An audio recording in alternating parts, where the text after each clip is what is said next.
A'udhu billah minash shaitanir rajim, bismillahir rahmanir rahim, assalamu alaikum. Je cherche la protection de Dieu contre le Satan, le lapidé. Je par le nom de Dieu, tout clément et tout plein de miséricorde, que la paix soit sur vous. L'orgueil. En latin, on dit la superbia. La super. L'orgueil consiste à refuser la vérité et à mépriser les gens, tout cela par un amour-propre excessif.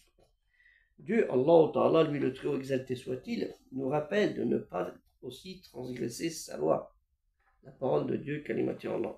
Le prophète Mohammed, sallallahu alayhi wa sallam, sur lui le salut et la paix, a dit « Quiconque a un atome d'orgueil dans le cœur n'entrera pas dans le paradis. » Un orgueil, vous vous rendez compte de quoi ce que c'est.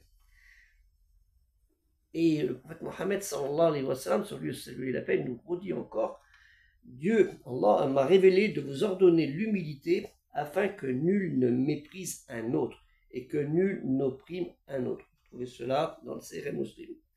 Mais en fait, qu'en est-il de l'orgueil pour celui qui refuse la parole de Dieu, kalimati Allah? Et ça, c'est plus grave. Allah Ta'ala, Dieu le très haut exalté soit-il, nous dit dans la sourate 16, Ennal les abeilles, au verset 22 et 23, au 22, votre Dieu est un Dieu unique, ceux qui ne croient pas en l'au-delà, leur cœur nie, ça veut dire nie l'unicité de Dieu, et ils sont remplis d'orgueil. Souvenez-vous de Pharaon avec Moïse. Illa ukum illa un wa idun fa alladina la yuminuna bil akhirati kullubuhum munkiratun wa mustakbirun. Et au verset 23, nul doute que Dieu sait ce qu'il cache et ce qu'il divulgue, et assurément il n'aime pas les orgueilleux.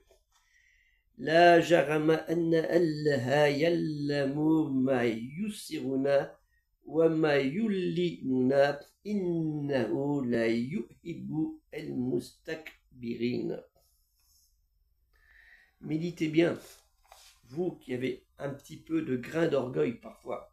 Qu'est-ce que c'est qu'un atome? Et le fait un atome nous empêchera d'aller au paradis. Et peut-être votre grain d'orgueil, qui soit pas forcément envers Dieu, mais envers les autres. Et ça nous arrive des fois à nous, c'est un petit péché. On pense que c'est un petit péché, mais c'est un très grave péché aussi. Surtout si c'est envers notre Créateur.